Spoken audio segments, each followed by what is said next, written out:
Today we are going to see a few important questions of module 3 and 4. First of all, what are the pile foundation? Pile foundation is a sophisticated deep foundation system deployed when surface soil lacks the requisite strength to support a substantial structural loads. So pile foundations are provided to support the structure when the soil is not that strong, and then we will reach to a stable soil layer far below the surface, and the load will be transferred to that layer, and load can also be transferred and carried out through skin frictional force. Coming to the classification of pile, we can classify pile according to its use, the material used to construct the pile, installation method, and load transmission. By using the use of the pile, we can say end bearing piles in which the loads are transferred to the end of the pile tip, and in frictional piles, loads are transferred through the frictional resistance between the pile surface and the soil. Tension and compaction pile. In compaction pile, we are mainly used in order to densify the surrounding soil.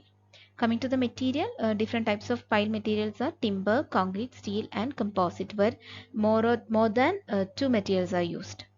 Installation method, we can say driven method, driven piles and bored piles. Driven piles are driven into the soil by using hammers. Bored piles, we will bore or we will make a pit by removing the soil and insert the pile inside it. And we can also create cast in situ pile by placing concrete as well as reinforcement in the site to the bored soil. And load transmission can be axially or lateral load.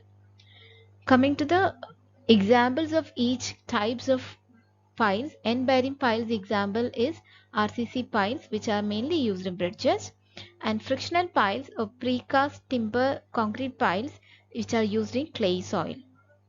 Combined end bearing and frictional piles are bored cast in situ concrete piles in layered soil. Tension or uplift piles are used for anchoring piles in transmission towers and water tanks.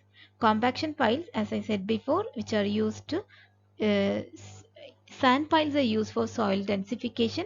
By developing sand piles, the surrounding soil will get densified. Fender piles, which are seen in harbors, timber or steel fender piles are used in harbor and port.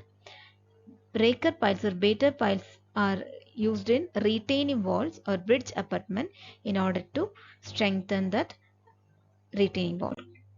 Coming to different types of piles according to the material used. Timber piles, which are used in rural bridge support. Concrete piles are used in large construction, heavy structure construction.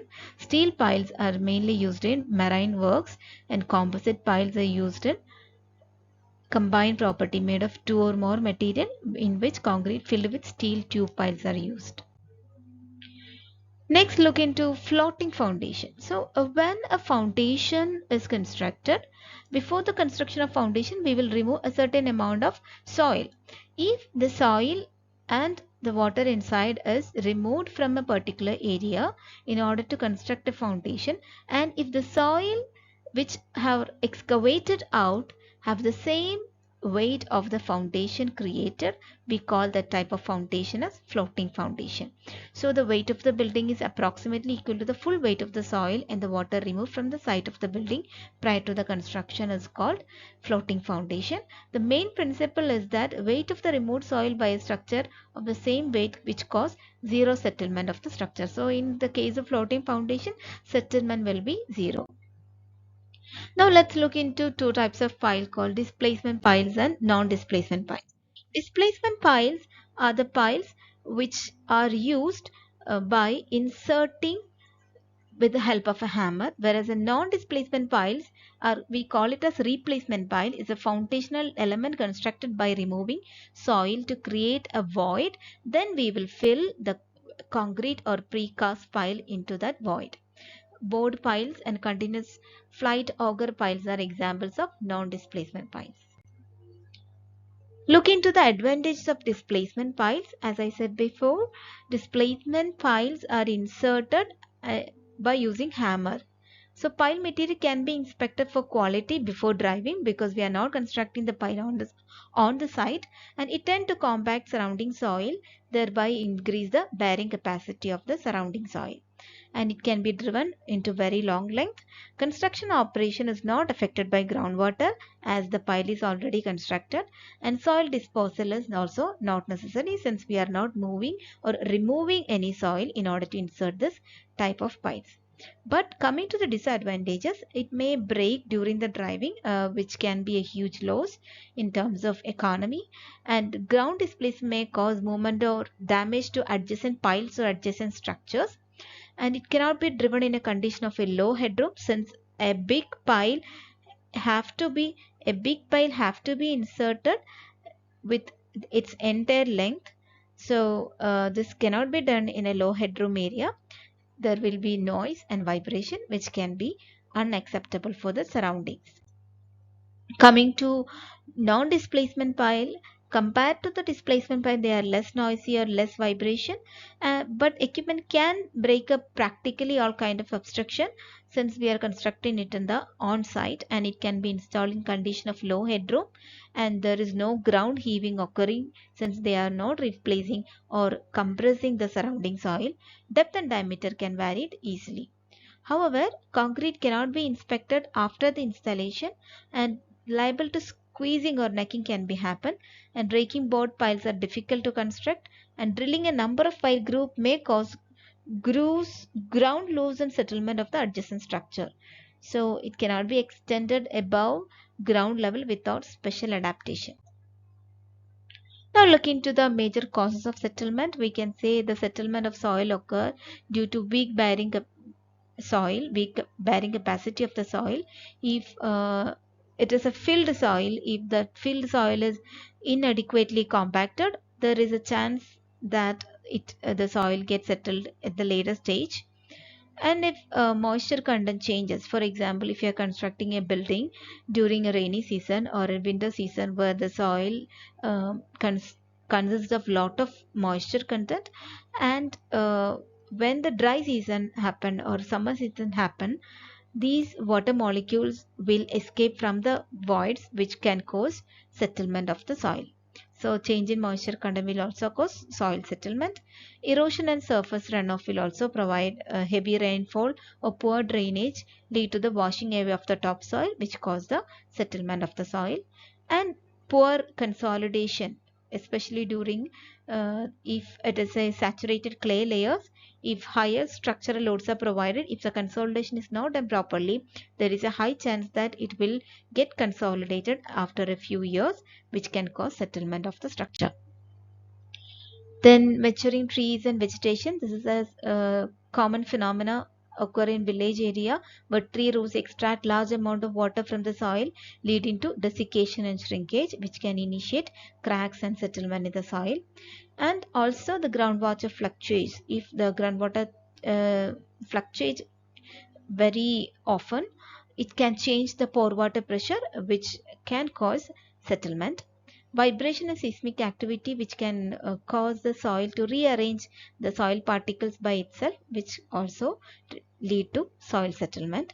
The decomposition of organic material. If a huge amount of organic material are found in soil, and if they got to decompose, a huge void space will occur. It will definitely cause a huge settlement. And like excessive load on the ground surface, in addition to its bearing capacity, if a lot of excessive loads are providing, it will definitely fail the soil and settlement will occur. Now look into another question. If it's a building has developed a tilt due to uneven settlement of its foundation, and if you analyze the possible method for rectifying the tilt by considering the soil type, building load, safety and cost, and how can you recommend the most suitable method. So look into this question. We can say underpinning with mass concrete, which can extend foundation depth locally and pour concrete under existing footing, is a recommended method for tilting. Controlled hydraulic jacking or grouting can also be an method to prevent tilting, or if tilt happen, we can prevent the uneven settlement. Micropiles or mini piles, installing small diameter ball steel filled piles below footing to transfer load to deep competent strata, is also a good method in order to for the tilt, in order to prevent the tilt or in order to rectify the tilt that happen. Compaction or grout injection, which densify the loose granular soil beneath foundation, reduces settlement and restructure. Soil stabilization and drainage control, improve problematic clay by chemical stabilization or reduce moisture vibration to prevent recurrence. Partial demolition and reconstruction where tilt is severe and repair is uneconomic. While coming to the factors, if you look into the soil type, mainly see, clay soil consolidate more, and the moisture control measure is also important. So in the case of clay soil, consolidation occur, and the difference in the change in the moisture content which cause the consolidation, and it causes settlement. In case of loose granular soil, compaction or grouting effect can cause settlement, and deep weak layers can be settled and which can be rectified by using micropiles. Building loads and sensitivity, heavy or historic structures which can be controlled jacking or micropiles to avoid damage. While considering the type of building, if historic structures are to be have to be taken care of, or sensitive areas are there, we can control the tilting by jacking or micropile, inserting the micropile to avoid the damage. If it is a light structure, we can use mass underpinning, which may suffice.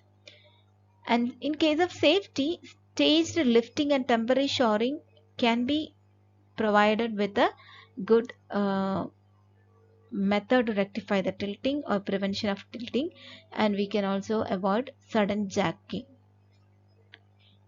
Now look into the cost and disruption. Mass underpinning usually cheapest but time consuming and disruptive. Micropiles and jacking plus grout are costlier but quicker and less destructive. Recommendation and justification. For most residential low-rise building with moderate tilt and shallow weak soil, controlled hydraulic jacking combined with grout injection is recommended. Why it is so? Because it allows accurate re-leveling and fill voids to restore bearing, and is comparatively fast, minimize prolonged shoring and give immediate structural improvement. If investigations show deep weak strata or very high loads, micropiles are preferred despite higher costs because they transfer load to competent layers and prevent future settlement.